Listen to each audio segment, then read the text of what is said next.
Hello everyone, welcome to अटेनर्स।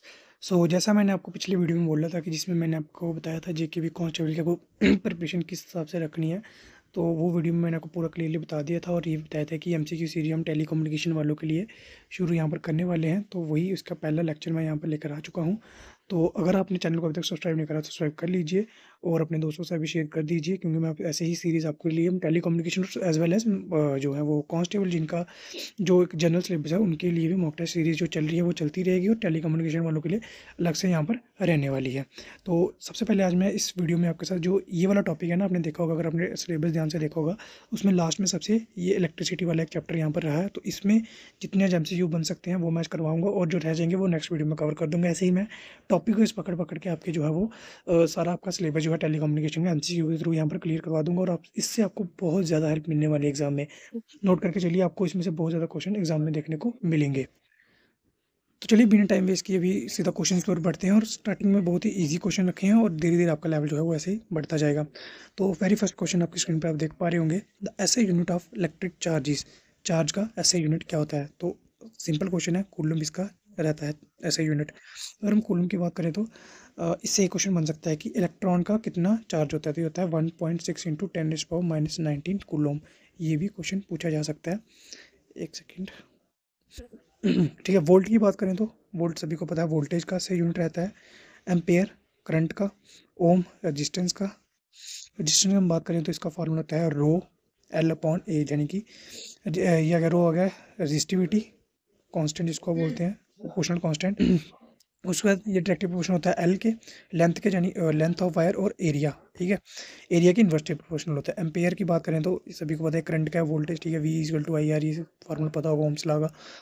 तो यही था इसके क्वेश्चन में। आगे एक्सप्लेनेशन वगैरह रीड कर लीजिएगा। जो PDF है ना, PDF मैं अपने टेलीग्राम में डाल दूंगा, तो वहाँ से डाउनलोड कर लीजिएगा, लिंक आपको डिस्क्रिप्शन बॉक्स में देखने को मिल जाएगा। बाकी जितनी भी और प्लेलिस्ट वगैरह है, जनरल जो आपका सिलेबस है, बाकी जो टेलीकम्युनिकेशन वाला अलग जो सिलेबस है, मैथ की PDF, मैथ की जहाँ पर सारी मैंने टॉपिक कवर करवा रखे हैं। पिछले मैंने बोला था मेंसुरेशन शायद नहीं करवाया, लेकिन मैंने जब चेक करा तो मेंसुरेशन भी मैंने यहाँ पर कराया हुआ है, तो वो भी देख लेना। ठीक है, अगला क्वेश्चन देखें तो which of the following is a good insulator. ये भी इजी क्वेश्चन है। तो कॉपर तो सभी को पता है, सिल्वर भी मेटल होता है, एल्यूमिनियम मेटल, और रबड़ यहाँ पे इसका आंसर रहेगा। ये आपको इजी लग रहे होंगे स्टार्टिंग में, भी धीरे धीरे देखिएगा लेवल बढ़ता जाएगा। अगला क्वेश्चन देखें तो the heating factor of electric current is use in, कहाँ यूज होता है ये? इलेक्ट्रिक हीटर्स में यूज होता है। इलेक्ट्रिक मोटर की अगर हम बात करें तो ये फेराडेज लॉ, ये क्वेश्चन पूछा जा सकता है। Faraday's law of electric current, Faraday's law of current electricity के ऊपर ये मोटर, इलेक्ट्रिक मोटर और जनरेटर दोनों का प्रिंसिपल यही सेम है। ठीक है, इलेक्ट्रिक जनरेटर का भी ये आ गया।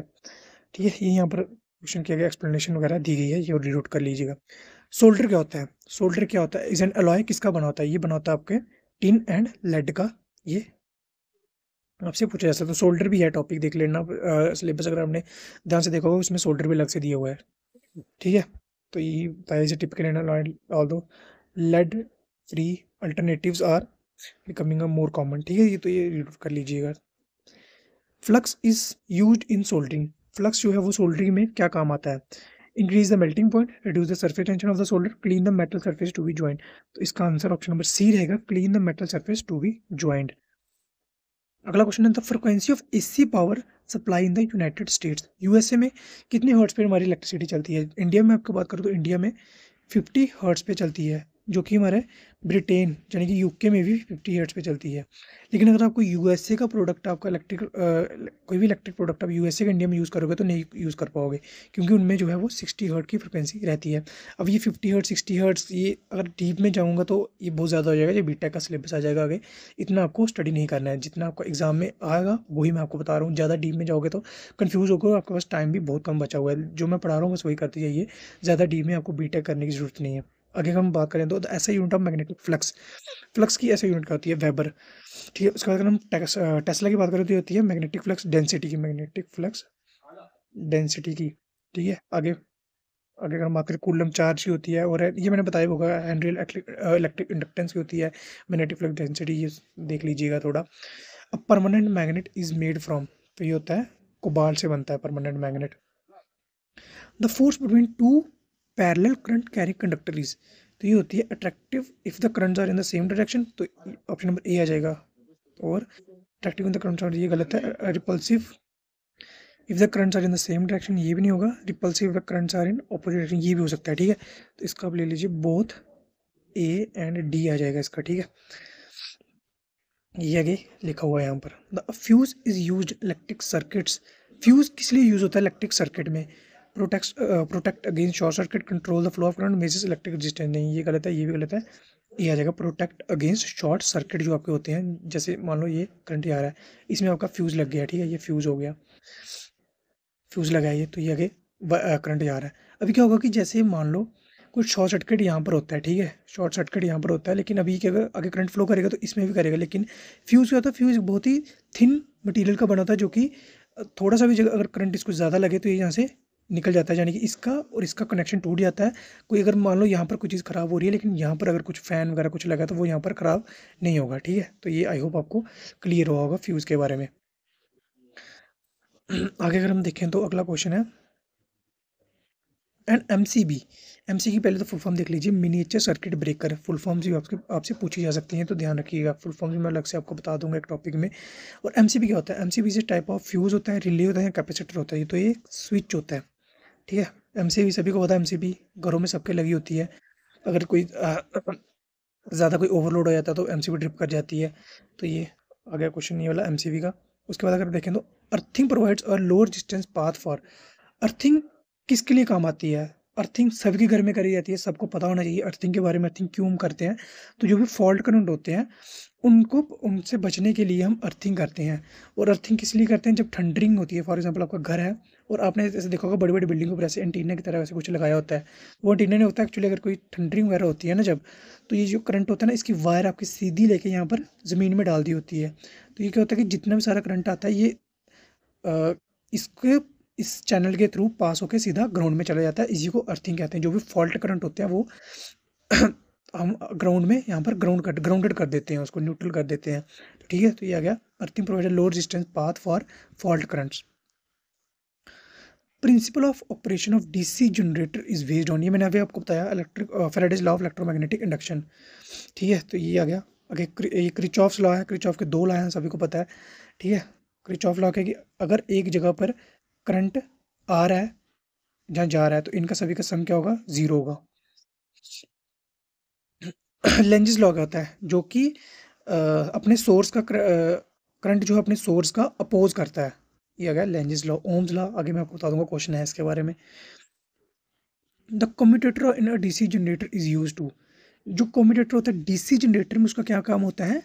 एसी जो हमारा प्रोड्यूस होता है उसको डीसी में कन्वर्ट करना, कन्वर्ट एसी इनटू डीसी। यही आपका यहाँ पर बताया गया है। Three phase induction motor is a type of. Three phase induction motor किसकी टाइप होती है? होती है एसिंक्रोनस की टाइप। एसिंक्रोनस मोटर की टाइप होती है three phase induction motor. Rotor of three phase induction motor rotates due to, तो ये होता है हमारा rotating magnetic field produced by the stator. The slip of an induction motor is defined as. Slip आपकी क्या define करती है? The ratio of synchronous speed to rotor speed, नहीं। The ratio of rotor speed to synchronous speed, नहीं। The difference between synchronous speed and rotor speed, option number C आपका यहाँ पर सही हो जाएगा। The EMF induced in a DC generator is proportional to. EMF किसके प्रोपोर्शनल होता है? The speed of rotation, the number of turns in the armature winding, the strength of the magnetic field, यानी कि ये सभी के प्रोपोर्शनल होता है। All of the above answer आपका बिल्कुल सही हो जाएगा, ठीक है। The voltage built-up in a DC generator depends on the residual magnets in the magnetic field, the load connected to the generator, the speed of rotation. ये भी इसका भी आंसर ऑप्शन नंबर डी सभी पे डिपेंड करती है। Voltage, the voltage buildup जो होता है डीसी जनरेटर में, the residual magnetism in the field poles. अब यार जनरेटर में आपको बताऊँ ना, ये तो जनरेटर इस तरह का मैं आपको बताता हूँ, ये रोटर होता है और यहाँ पर इस तरह से कुछ आपके जो स्टेटर होते हैं लगे हुए, ठीक है। तो ये मैग्नेटिक फील्ड जो होती है आपकी, रोटेटिंग मैग्नेटिक फील्ड कुछ इस तरह से प्रोड्यूस होती है इसके बीच में। तो ये यहाँ पर इसमें यहाँ पर बताया था the strength of the magnetic field पे ऊपर ईएमएफ आपका जो इंड्यूस होता है डीसी जनरेटर में। And the torque produce by three phase induction motor is proportional to the, इसका भी आंसर ऑप्शन नंबर डी आ जाएगा, the rotor current, the slip, the stator current. Copper losses in a three phase induction motor occur in the, copper losses होते हैं आपके both A and B में, both A and B आएगा ना। हाँ ठीक है, ठीक है, रोटर और स्टेटर दोनों में होते हैं, क्योंकि अभी देखिए कॉपर लॉस कहाँ पर होगा, कॉपर लॉस होता है जहाँ पर हम कॉपर की वायरिंग करते हैं इस तरह से। तो वायरिंग आपकी दोनों जगह होती है, रोटर पर भी होती है जो घूमता है, और स्टेटर पर भी होती है, क्योंकि हमें मैग्नेटिक फील्ड प्रोड्यूस करवा बनानी होती है। और मैग्नेटिक फील्ड कैसी बनती है, किसी भी अगर जब हम किसी ऐसे मेटल पे वायरिंग करेंगे, तो जब इसमें से इलेक्ट्रिक फील्ड हम इलेक्ट्रिक करंट पास करवाएंगे तो क्या होती है, मैग्नेटिक फील्ड प्रोड्यूस होती है। तो ये दोनों पर होती है, क्योंकि दोनों पर हमने कॉपर कॉपर की जो है वो वाइंडिंग करी होती है। तो कॉपर लॉस किस में होगा, और स्टेटर में भी होगा, स्टेटर में भी होगा, रोटर में भी होगा। ठीक है। अगला क्वेश्चन है, the resistance of conductor depends on, तो ये मैंने आपको बताया R equal to rho L A. तो देख लीजिए किसको डिपेंड करता है, सॉरी, लेंथ के ऊपर, एरिया के ऊपर, the material is made of. तो ये डी आ जाएगा, इसका मटेरियल पे भी डिपेंड करता है। ओम्स लॉ क्या होता है, तो इसका आंसर सभी बताएंगे, आई थिंक सभी ने पढ़ा होगा ओम्स लॉ के बारे में। तो ये कमेंट में कर देना, इसका आंसर बहुत ही ईजी क्वेश्चन है। The magnetic intensity at a point due to current carrying conductor is directly proportional to the magnetic field intensity, the distance from the conductor, the current, the permeability of the medium। तो ये होता है the distance from the conductor, option number B. Sorry, ये आ जाएगा आपका current पे, इसके इन्वर्सली प्रोपोर्शनल होता है। मैग्नेटिक फील्ड आपकी इन्वर्सली प्रोपोर्शनल होती है डिस्टेंस फ्रॉम द कंडक्टर के, और डायरेक्टली प्रोपोर्शनल होती है करंट के। सॉरी, मैं यहाँ पर थोड़ा गलती कर दी थी। The reluctance of magnetic field is analogous to, यानी कि अगर हम reluctance in magnetic field compare करें, मैग्नेटिक फील्ड में अगर हम रिलक्टेंस को कंपेयर करें तो ये किसके बराबर होता है, जो कि आपका होता है रेजिस्टेंस इन करंट। ठीक है, इलेक्ट्रिक सर्किट में जो रेजिस्टेंस होता है वही सेम रिलक्टेंस होता है मैग्नेटिक फील्ड में। ठीक है, तो ये आपका क्या ऑप्शन नंबर ए। इस तरह से होता है, एक होता है इलेक्ट्रिक करंट, इलेक्ट्रिक सर्किट होता है, एक होता है मैग्नेटिक सर्किट, जिसमें जो रेजिस्टेंस होता है वो इसमें रिलक्टेंस होता है। ठीक है, तो इस तरह से जो है इसमें जो फील्ड होती है वो यहाँ पर क्या होता है, करंट होता है। यहाँ पर जो ईएमएफ होता है, सॉरी, इस यहाँ पर जो वोल्टेज होती है वो यहाँ पर क्या होता है, ईएमएफ होता है। इस तरह से कंपेयर करते हैं दोनों को। अ relay is a device that controls a large current using A small current. तो ये सेम क्वेश्चन, सेम इसका आंसर आ जाएगा, controls a large current using A small current. At earth tester is used to measure the resistance of the earth connection, checks the continuity of the earth connection, test the insulation of the wire। तो इसका answer आ जाएगा option number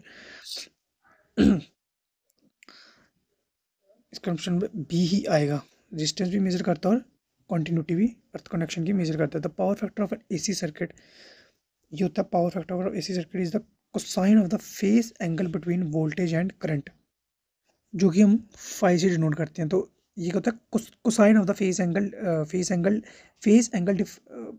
sorry, हाँ, तो cosine of the phase angle between voltage and current, तो ये phi से denote करते हैं। इसको कोसाइन अगर करना है तो ये कॉस फाई इसको बोला जाएगा। अब इसके बारे में थोड़ा सा आपको बताता हूँ पावर फैक्टर के बारे में। पावर फैक्टर आपका यहाँ तो 0 से लेके 1 के बीच में हो सकता है। ठीक है, 1 जब होगा वो होगी आइडियल कंडीशन। ठीक है, इसके बाद अगर हम बात करें, एक होती है इसमें पावर के बारे में थोड़ा बताता हूँ, एक होती है एक्टिव पावर, एक होती है अपरेंट पावर। ठीक है, एक होती है रिएक्टिव पावर। एक्टिव पावर होती है हमारी जो कि हम रियल में यूज़ करते हैं। ठीक, एक्टिव पावर अपरेंट पावर होती है जो कि इक्विपमेंट्स के द्वारा यूज़ की जाती है एक्टिव पावर बनाने में, यूज्ड बाय इक्विपमेंट्स। अभी ये बहुत बड़ा टॉपिक है पावर फैक्टर, अगर हम डिस्कस करना शुरू करें तो ये बहुत ज़्यादा हमारा टाइम वेस्ट कर सकता है। तो जितने मैं बता रहा हूँ ये देख लीजिए, एक्टिव पावर होती है जो हम रियल में यूज़ करते हैं, अपरेंट पावर होती है जो कि इक्विपमेंट के द्वारा यूज़ की जाती है। और इसका फॉर्मूला याद रखना है, इसको फाइव से डिनोट करते हैं, और एक कॉस फाइव को बोला जाता है power factor of N AC circuit को। ठीक है, तो ये याद रख लेना थोड़ा सा। Capacitor in an AC circuit store क्या स्टोर करता है, ये सभी को पता होगा, इलेक्ट्रिक चार्ज स्टोर करता है। ठीक है, तो आज के लिए इतने क्वेश्चन रखते हैं। आई होप आपको ये वीडियो अच्छा लगा होगा। तो अगर आपको ये पीडीएफ डाउनलोड करना है तो पीडीएफ हमारे टेलीग्राम से डाउनलोड कर लीजिएगा। अगर आप चाहते हैं कि मैं ऐसी सीरीज़ कंटिन्यू रखूं और ज़्यादा एक्सप्लेनेशन के साथ वीडियो लाऊं तो वो भी बता दीजिएगा। इसमें मैंने थोड़ी एक्सप्लेनेशन कम रखने की कोशिश करी है, क्योंकि कन्फ्यूज़ हो जाओगे आप जो तो अगर आप चाहते हैं कि मैं थोड़ा और डिटेल में जो टॉपिक है तो वो आप कमेंट कर देना, और मैं डिटेल में यहाँ पर आपको पढ़ा सकता हूँ, क्योंकि ये मेरा कोर सब्जेक्ट है। इसमें मैंने करी हुई है बैचलर डिग्री अपनी। तो या बता देना मेरे को अगर इसमें आपको और अच्छे से करना है तो। बाकी मैंने आपको ये सारा बता दी है क्वेश्चन। अगर आप सीरीज़ कंटिन्यू रखना चाहते हो तो प्लीज़ कमेंट करना, और ज़्यादा से ज़्यादा शेयर करना। आपके शेयर और कमेंट पे लाइक पे पता चलेगा कि मेरे को अगली सीधी वीडियो लानी है या नहीं लानी है। तो इसमें भी और भी टॉपिक कुछ बचे हुए हैं, मैं आपको ऊपर ले जाता हूँ। कुछ टॉपिक यहाँ पर रह गए हैं, तो वो मैं अगले जैसे ELCB, MCCB, RCCB, relay relay का हो गया, अर्थिंग का भी थोड़ा बता दिया मैंने, अर्थ का भी क्वेश्चन बताया था। तो कुछ जो यहाँ पर बचा हुआ है थोड़ा बहुत जैसे टॉर्क वगैरह, तो ये मैं अगली वीडियो में कवर कर दूँगा क्वेश्चन, और बाकी जो टॉपिक हैं टेलीकम्युनिकेशन के सिलेबस में, वो भी मैं यहाँ पर आपको कवर करवा दूँगा। तो चलिए इस वीडियो को इतना ही रखते हैं। Bye bye and take care.